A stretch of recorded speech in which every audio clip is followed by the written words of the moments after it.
Good afternoon, everyone. It's 2 o'clock, so we're due to start at 2, but I'm just going to give it another minute or so just to let those that are stuck in traffic find their way to the venue, and then we'll make a start. Okay, so I'm talking. I'm hoping everyone can hear me. There should be kind of a process there, a little box that says questions or chat. If you can just give me a thumbs up on. Oh yeah, thank you, Karen. Thanks for the yes, good stuff, excellent. So the system works. That's great. So like I say, we're just going to give it a, and by the way, hopefully you can see the screen as well. There's a slide that says back to basics, continual improvement. Hopefully that's the case. So maybe a thumbs up or a virtual smile or an okay would be great from someone. Excellent, thank you, Ted.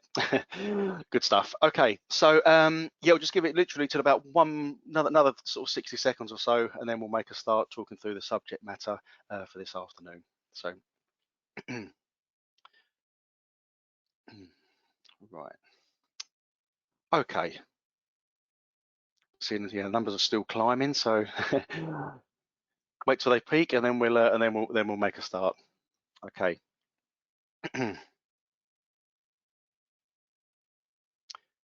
Good, right. It seems to be slowing down now, the numbers. So we'll make a gentle start, because I realise obviously it's Friday afternoon, and as exciting as this is, we want to kind of get through it and come out the other side of it as best we can. So yeah, first of all, thanks for joining this afternoon.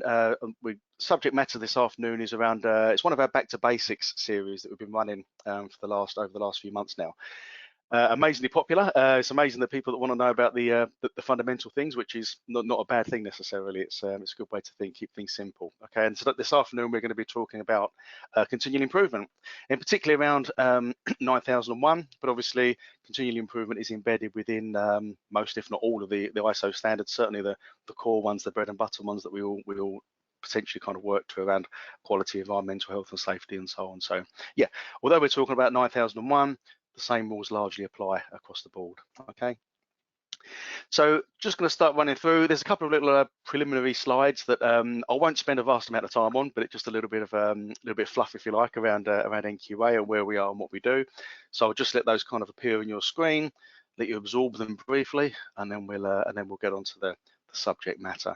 Okay, so just gives a little bit of context about us at NQA, who we are, what we do, and the kind of sectors that we cover, in case you don't know. Which I'm sure you will do because you're certified with us. Okay, so okay, last little bits there. A little bit about me. I won't spend too much time on this, but it's just in case you're wondering who on earth is talking to you this afternoon. My name is Martin Graham. I'm the Principal Assessor for Quality Management at NQA. Very brief potted history, been in the industry now for, this is my 21st year, believe it or not. So covering multiple disciplines, multiple standards, and I've landed up with NQA in their principal assessor role. So I say it's not all about me, but there's a little picture of me and a little bit about me there, should you so desire to want to read it. Okay, so a little bit about the webinar itself. We've put 45 minutes. By the time I've kind of spoken and gone through the subject, obviously it usually extends to that time. Obviously, stay as long as you can, and I'd imagine the talking goes on for about 30 minutes or so, and then we'll have a question and answer session or period, if you like, at the end. And just on that, for those of you, I think it seems to be successful because I can see people typing away. There's a question section on somewhere in your panel you should be able to select.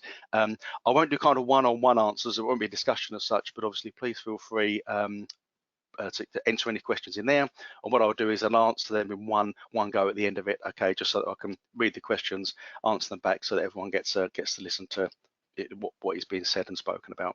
Okay, we'll do that at the end. And there is a recording of this, so it's been recorded for posterity and circulation. So you can access that afterwards, should you so desire, as well as I believe our marketing team and training team will issue a copy of the slides as well, so you can have those for your own review and amusement in your own time. Okay. So into the nuts and bolts of it then. So what we're going to talk about this afternoon for the next half hour or so, pretty straightforward, kept this simple, kept it basic, obviously, which is the whole idea of the whole thing. So what is continual improvement? What does it mean in practice in terms of a system and operation? What can drive improvement? Which clauses are affected by improvement or affect improvement? Identifying, capturing and measuring, do's and don'ts, and keep it simple. Okay, so just a little kind of in summary section there. Okay, so that's what we're going to be talking about. Hopefully that's what you're expecting, and very much hope this can be some value for some, if not all of you. Okay. So continual improvement then. Okay, it's relatively, I'll put the clauses in here because sometimes that is the best way to to illustrate something. Okay, and clause 10.3 of ISO 9001 states that the organization shall continually improve the suitability, adequacy and effectiveness of the quality management system. Okay, and the organization shall consider the results of analysis and evaluation and the outputs from management review to determine if there are needs or opportunities that shall be addressed as part of continuing improvement. So you've got that word in there that exists within ISO standard shall, which fundamentally basically means it's something you do need to do. You've got to do it. You've got to show that it's happening. Okay, and it uses the word continually. Okay, there's a slight difference between the word continuous and continual. For those of you who don't know, continually means it's allowed to happen kind of, there's allowed to be breaks in between the whole thing. The example I use is that you breathe continuously, but you eat continually. It's not happening, it's happening all the time, but there's breaks allowed, because it realizes that it can't happen 24 hours a day, 7 days a week. Okay, so we're going to go into a little bit more detail on that as we go along, but there's your requirements. So that's why we need to do these things. Okay. And just a little step back from that, the kind of the clause, all these clauses are in section 10, okay, and 10.1 states, I'm not going to read all this through, but fundamentally, the organisation should determine and select opportunities for improvement and implement actions to meet customer requirements and enhance customer satisfaction. So the main kind of focus and goal here is, as with the scope and intent of 9001, is around customer requirements and improving that customer focus, okay. And it gives some examples there about the things that improvement shall include, okay? Improving products and services, so there it is in a nutshell, okay? To meet the requirements, as well as to address future needs and expectations. So the idea is that you're setting things up for the future to kind of be ahead of the game, so to speak, and make sure that, what you're providing, the service that you're providing, the product and so on, that continues to meet and exceed customer expectations. Part of that's all part and parcel of continual improvement, okay? Another part of that is obviously correcting, preventing and reducing those undesired effects, okay? These are all part of the process of improving your system effectiveness, which is a big part of 9001, what it's aiming for, okay? That effectiveness is a big word that comes up when I'm delivering training and things. Effectiveness is always the underlying pin, foundation of 9001. Is the system effective? Is it doing what you need to do? Okay, and part of improving that, part of continual improvement can be improving the effectiveness of your system, trying to achieve what it wants to do, what it's after. Okay, so in terms of what that means in real life then, or in simple plain English, having taken out all the ISO text, okay, in practice it basically just means okay, that you've got to get better, okay, and that can be better, as a business, as a system, as people, as an operation, as system, as a documentation, whatever it may be. Just shows that you're getting better, okay? It really is as simple as that, okay? Not necessarily all at once or in one go. So, some improvements will be slow and steady. Some will happen fairly quickly, and there might be a quick improvement to a process or a document, someone's awareness and so on. But some can be kind of longer term projects built around objectives and further business plans and so on, okay?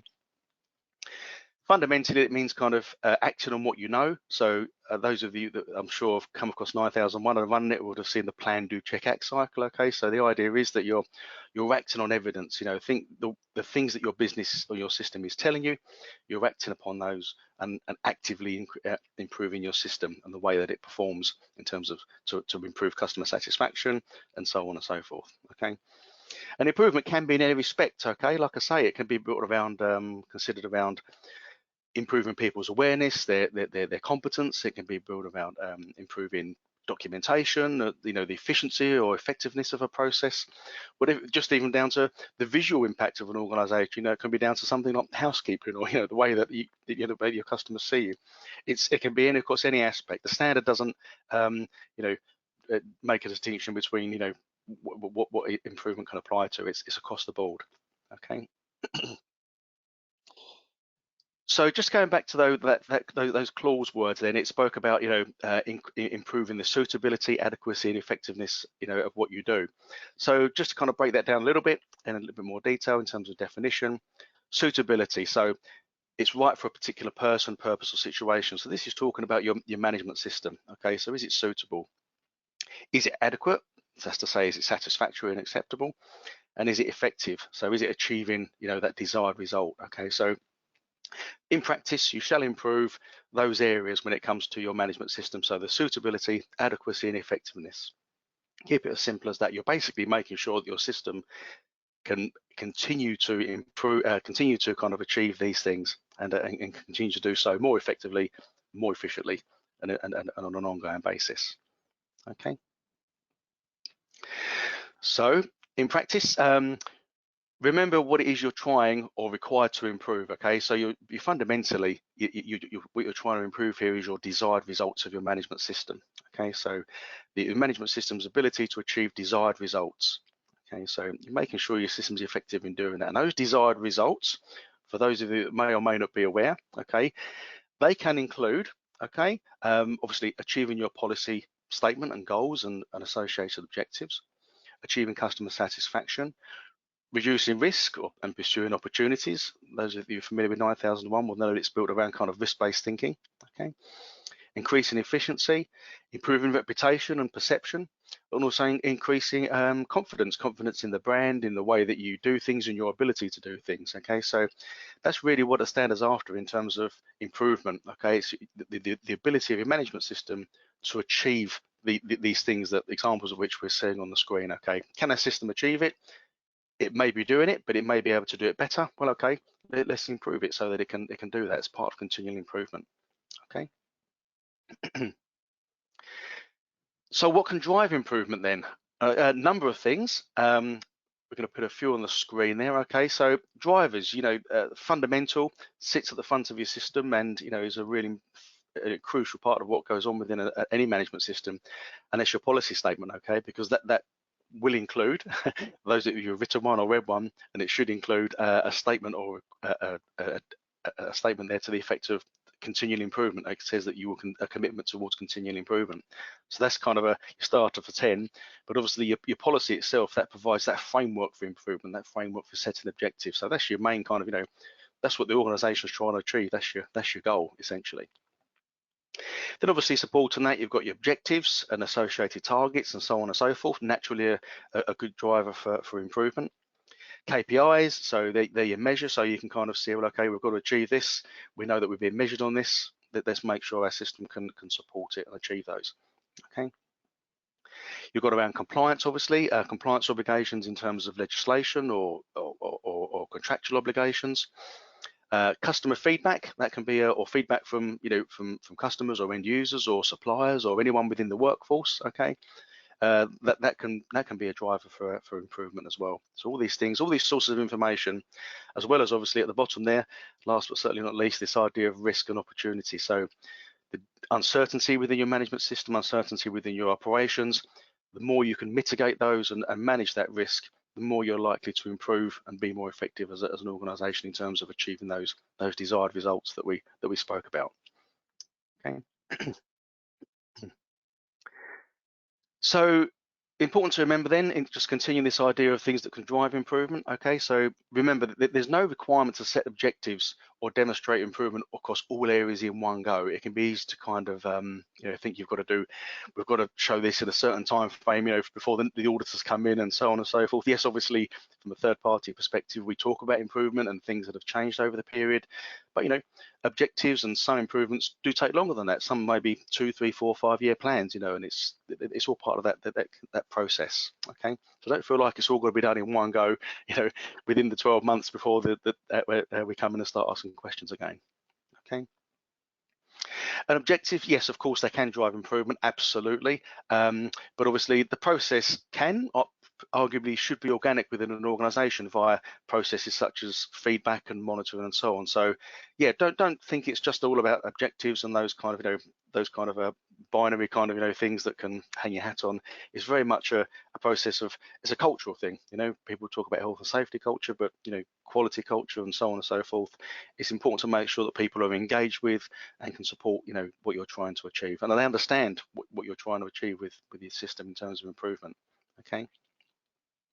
Very important to act upon the results of analysis and evaluation. Like I said earlier on, we'll touch on the PDCA process in a short while, but basically it's a lot of organizations generate a lot of information, they sit there and don't necessarily analyze or do anything with it. You can have a whole raft of information coming from anything from feedback, performance data, and so on and so forth. Important to kind of gather that, look at it, and find out what it's telling you and act upon that. It can be a very, very good, and straightforward and simple and ready source of identifying improvements. Okay.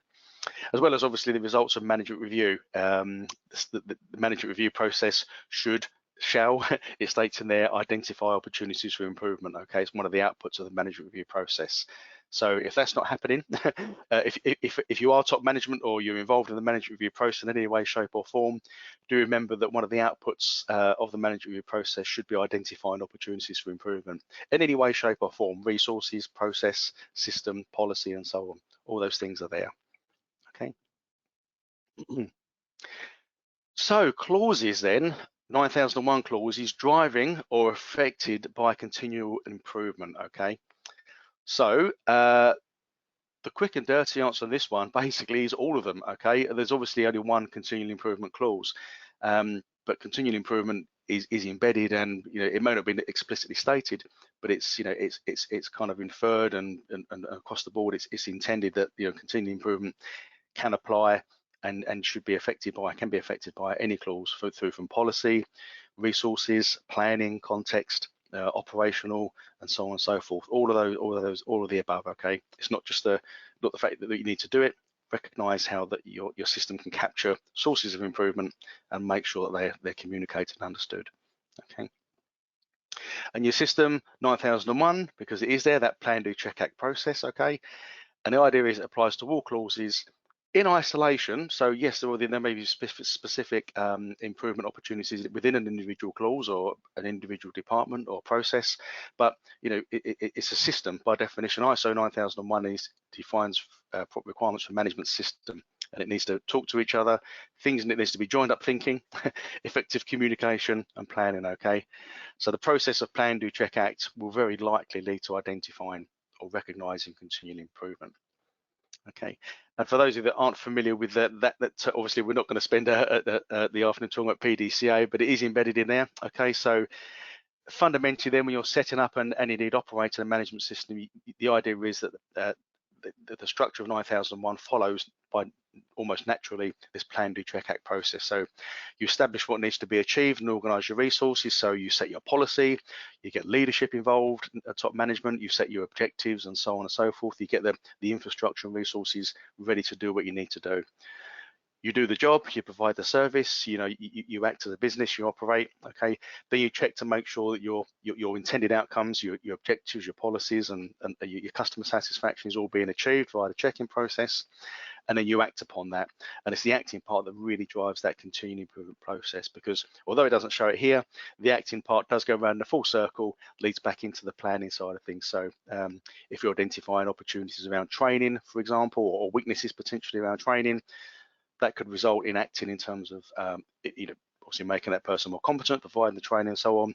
That's part of your planning process, which then goes on, hopefully will lead to some form of improvement, measurable improvement. Okay, so quite a simple concept, nothing particularly strange or startling or unusual, but it's obviously it's fundamental to a management system and the whole continual improvement process. The idea that the standard is linked together, things don't work in isolation, and neither should they. Okay.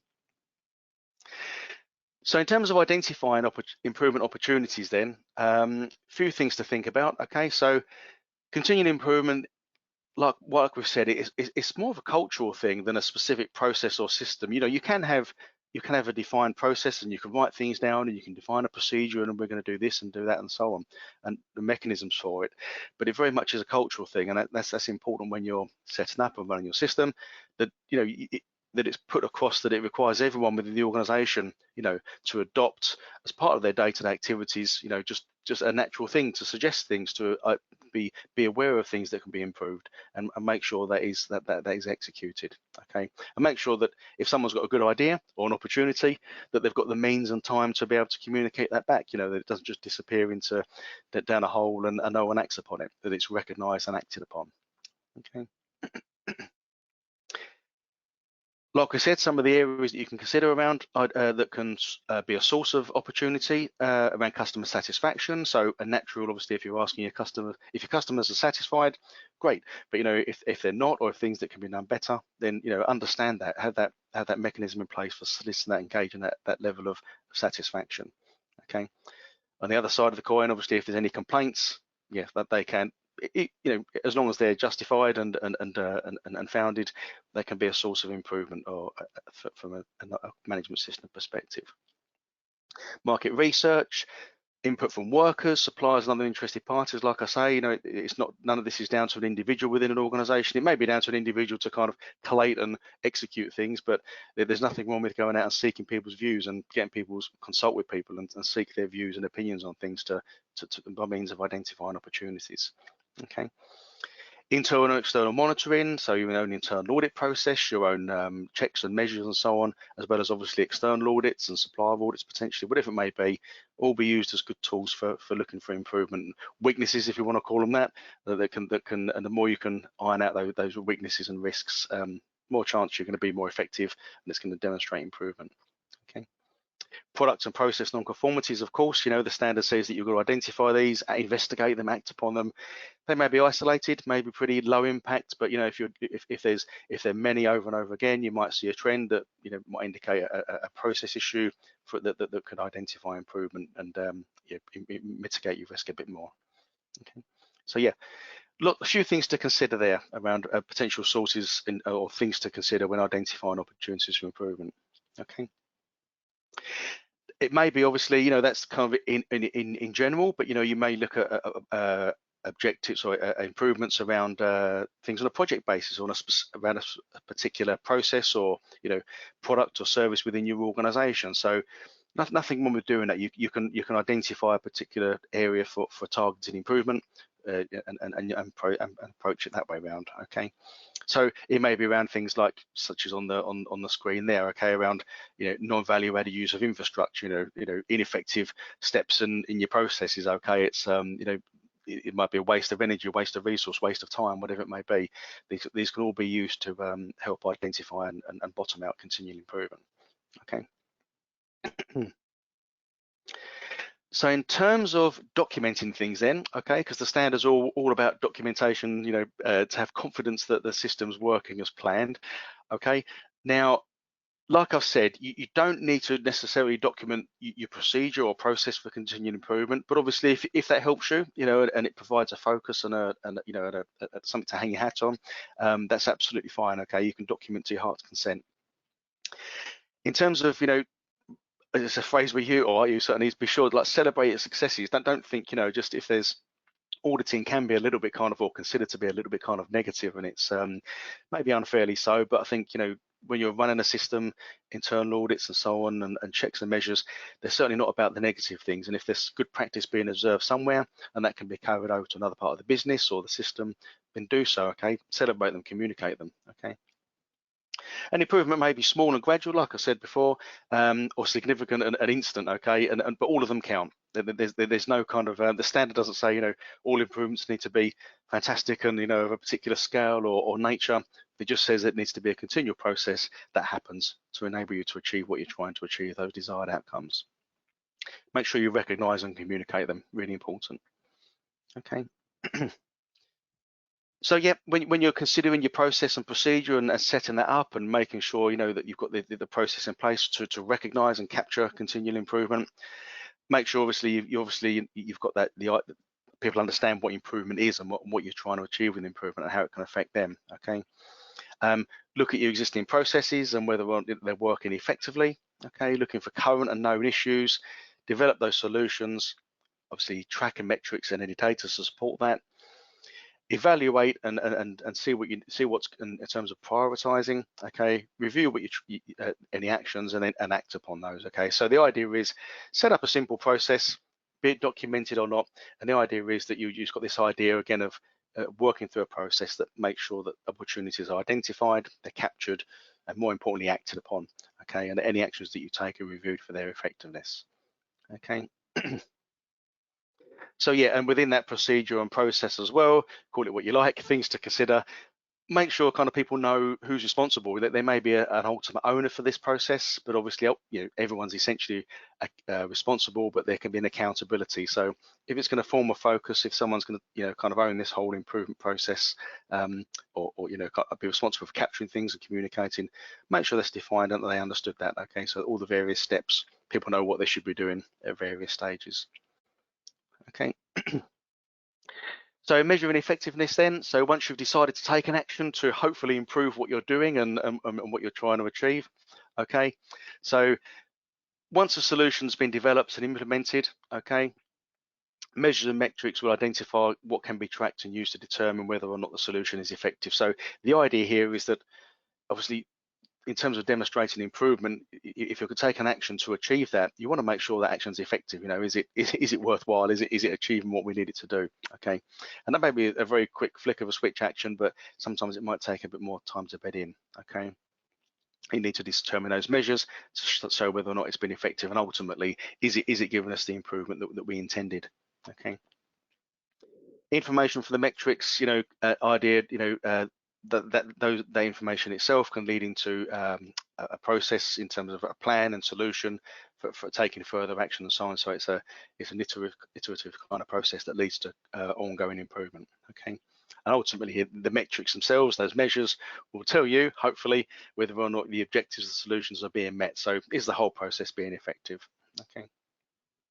So the idea is, yes, obviously, as I mentioned earlier on about effectiveness of the management system, that's really what you're trying to get at here. And the same as any actions that you take to achieve continual improvement, is it worthwhile? Not all of them will be, some you go down dead ends sometimes, but the important thing is recognizing that, changing direction as you need to. Don't just carry on regardless.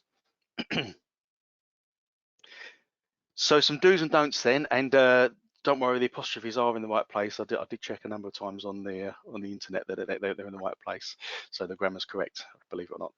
Okay, so some of the things to consider then around continuing improvement. Okay, consider developing an improvement plan. So getting something written down, dare I say, or documented. Okay, that provides a bit of structure to what you're trying to achieve. Okay, and yeah, get top management involved in that. Top management are required to set policy, establish objectives, and support the system. So yeah, absolutely nothing wrong with having them involved in terms of setting and supporting and providing resources to achieve an improvement plan. Okay, make sure that any suggested improvements do go to top management. Like I said earlier, that management review process and output of that process should be or shall be determining opportunities for improvement. Okay, because the idea is that if things are identified at that stage, they can make decisions can be made quite quickly about kind of how things are going to work, how the resources are going to be allocated to it. Make sure it's resourced adequately, okay, and make sure any planning that you do, improvement plan, is in line with what you've already got in place, so in line with your policy, risks and opportunities, and your management system objectives. And obviously communicate it, make sure people are aware of it, and so on and so forth. So, an improvement plan can be something, doesn't need to be, chapter and verse. It can be something very fully straightforward. It might be a simple project or idea that needs to be moved forward. But yeah, give some structure to it. Make sure people know what they should be doing and what is ultimately trying to be achieved. Okay. But obviously, if you are going to go down the road of getting that plan in place, make sure you get your measurables in place, like your objectives, your targets, and so on, because otherwise it's difficult to know how well you're doing. Okay. Trying to be too vague, okay. Make sure there's defined responsibilities and how the whole thing is going to integrate with what you're already doing as a business and as a management system. Make sure the responsibilities and authorities are defined, okay. And make sure, like I say, if it's documented if necessary, and communicated and understood. And don't forget, obviously, because the reality in all this, is you don't want to over plan. You don't want to kind of over egg the custard and say you're going to do something that's just far beyond reach or beyond reasonable means. So consider, the size and shape you are as an organisation, workloads, and the reality of the whole thing. So all these improvement things do need to be in context. Go a step at a time, keep it simple, and just work away and chip away and improve what you're doing. Okay. Don't make things unnecessarily challenging. We've all got enough going on in our lives at this moment in time without giving us more work to do. But the idea is that you've got a system in place to support that improvement process. Okay. So keep it simple then, okay? We all like to keep things simple. It's there's nothing worse than an overcomplicated system. Keep it simple, okay? So, yep, keep your improvement plans then, okay? So keep your plan in context, keep it the right size and shape in terms of what you're trying to achieve, okay? Use the information from and the results from internal audits, management reviews, customer feedback, anything that you're doing in terms of internal monitoring or measurement to help determine if improvement can be identified or is required in a particular area, okay? If you're underperforming in a particular area, or if there's issues or hard concerns and whatever it may be, chances are, well, by definition, you'd like to think there's an opportunity to improve it, okay? Consider that plan, do check-out cycle, okay? Like we say, make sure the system is working, that it's talking to different parts of the system, make sure people understand the role they play and the importance of enabling them to bring opportunities for improvement to the relevant person's attention, okay? And making sure that you act on and establish the effectiveness of the actions that you take as a result of your system planning, okay, to make sure that you can achieve that continual improvement results, okay. Leadership, certainly, okay, really fundamental, get them to support and engage with the improvement process. They should be, because that's what 9001 says, but obviously if that's not being challenged by an external auditor, because that's only a snapshot, the idea is that your system should engage leadership and get them to support and promote continual improvement. Use your objectives as a basis, a very good fundamental basis for improvement. Your policy, likewise, that's got that statement in there about continual improvement, but it should really provide that framework for what are we trying to achieve as an organisation. Planning, naturally consider what resources need to be involved, who's going to be doing what, when, and how you're going to evaluate things. And of course, consider legal obligations. You've got to be compliant, of course, but these kind of things can help to support improvement around kind of certain practices and so on and so forth. And of course, risks and opportunities, like I've already said. Risk, we do another webinar completely on risks and opportunities, but risk, the effect of uncertainty. And if you're managing that and reducing that uncertainty and that risk, you are arguably improving your management system towards achieving those intended results, okay? So last couple of little bits then, because I realise we're heading towards our time. So corrections and corrective actions are not the same thing. As we all know, correction is that containment, the corrective action is that long-term to prevent reoccurrence, okay? Like I said, there's distinguishing features, and you can use them to identify improvement. If you're doing a correct and thorough investigation into a root cause or the cause of a non-conformance or an accident or an incident, that could help to improve a working practice by means of instruction or training or a change in procedure or process, whatever it may be, okay? Reorganizing and configuring things differently, just reorganizing or reconfiguring a workflow can make something more efficient, more effective. It's an example of improvement, okay? Obviously, any action to enhance customer satisfaction is a good one, okay? So if the customers are happy, then what was it Ray Kroc said at McDonald's? He said, if you look after the customers, then the business takes care of itself. So it's one of those things. If you're looking after them and you're about to demonstrate that you're in building on and enhancing customer satisfaction, that is a fundamental improvement definition, okay? So start with the leadership then, because they sit towards the front of the standard, okay, in terms of policy and objectives and so on. But at the back end of the standard, towards section 9, where it talks about management review, like we've already said, there's a requirement there that management review process should identify opportunities of improvement. But to remember, they can only really act upon the information they're given. So it's important that the information that's being fed into the management review process by your planning, your monitoring and measurement is suitable and is reliable to enable that management team to make those decisions, okay? And fundamentally, it's about ensuring, like we said right at the very beginning, that continuing suitability, adequacy and effectiveness that aligns with the strategic direction, okay? Making sure your system is achieving those things. And improvement can be across people, processes, documents, infrastructure, service, products, anything you like, but recognizing, capturing and rewarding even the smallest improvement is really important, okay? So in summary then, okay, improvement, whether you like it or not, okay, it's if you're running or if you're working in accordance with and certified to ISO 9001 or any ISO follows the Annex SL structure management system. Improvement is mandatory, okay? But ultimately, why would you not want to? You know, organizations would be doing this kind of in any case, but the thing about a management system is that it captures that and builds it into a system and a process rather than just being something that happens on its own, okay? Recognize the improvements you're making already and capture these in your system. Yeah, okay, so make sure good things will happen. You know, customers, you will be as an organization doing things will be happening, and it's important that you have a mechanism of capturing those, recognizing and rewarding those where appropriate, and seeing if they can be expanded out into different parts of the business, okay? Understand the value of an improvement, okay, so like we said, it can be related to product, service, infrastructure, any part of business or operations or system or whatever it may be. Even the look and the feel, the shape and size of an organization, anything can be considered an improvement, okay? It just has to happen.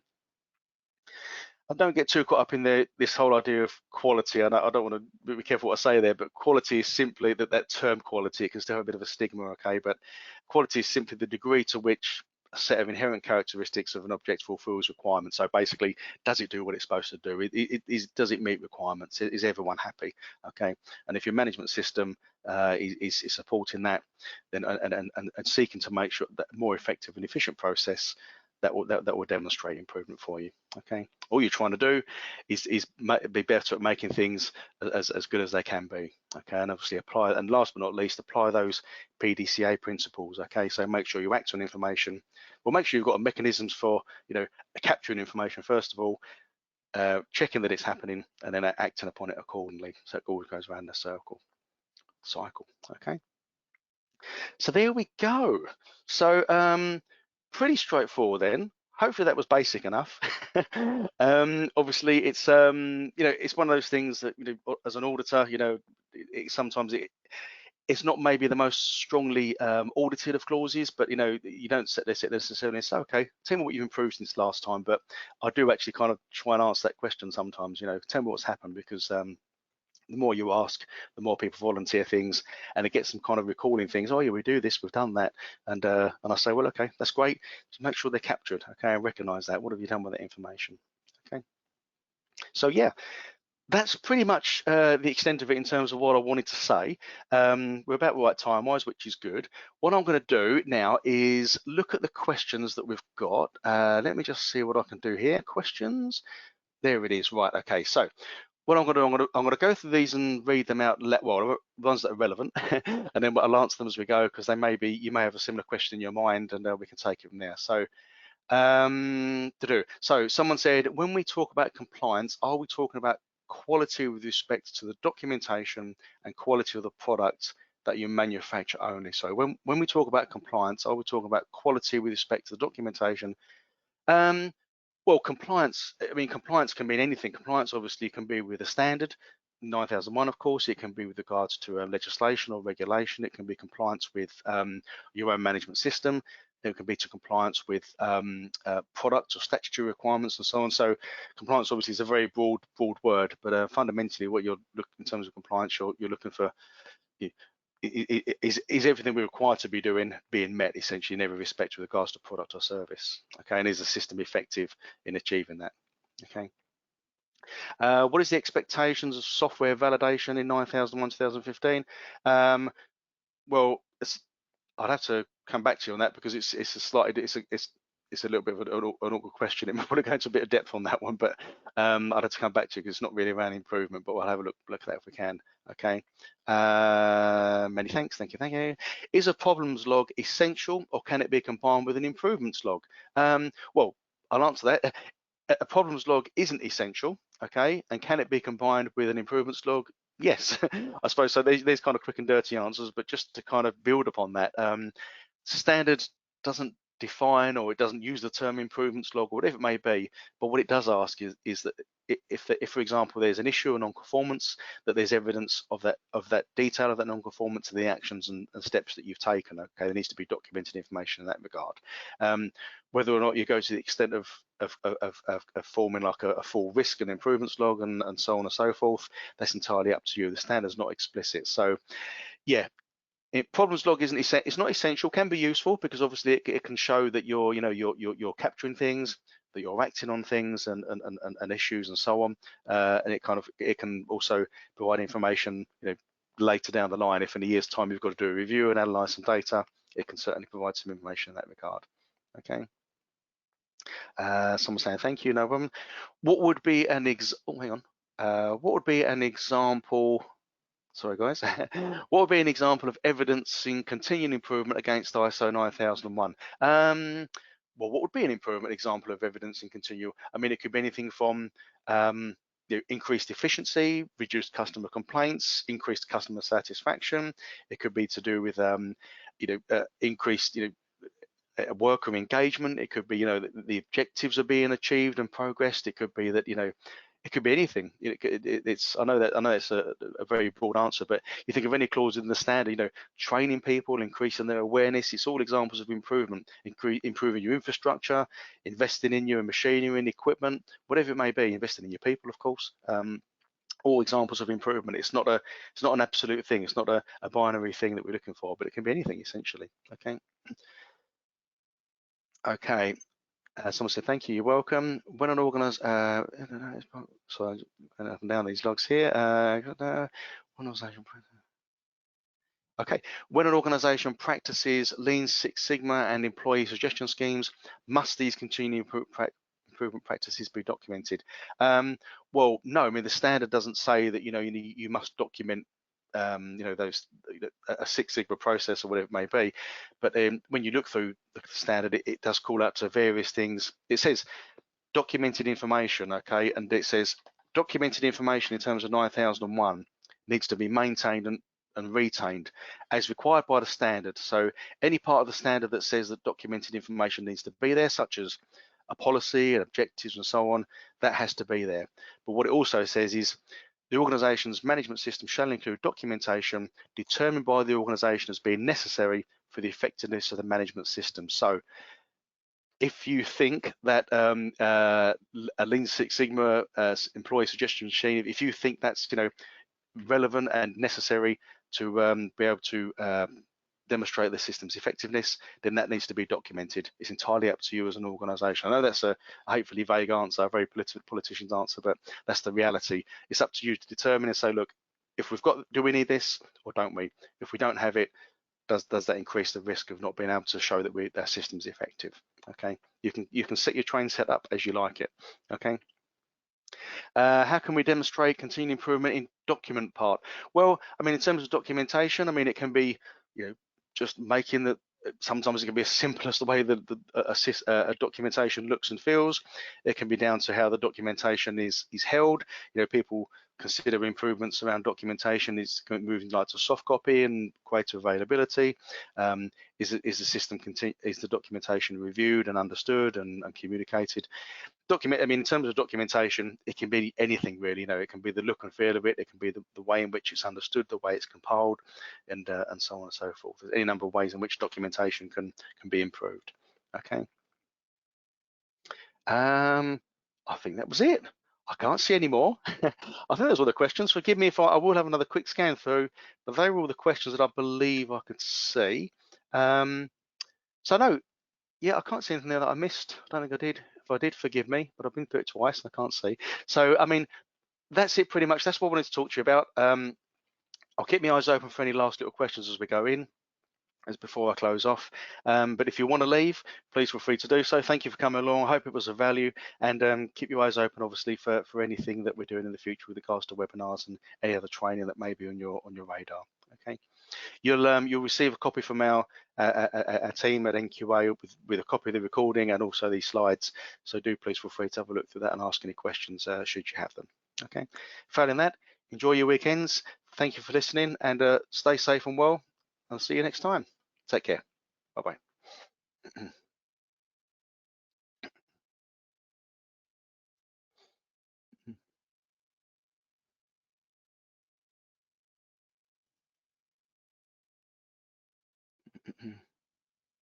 Okay. Right, no more questions. That's good. Thanks, everyone. Take care. See you next time.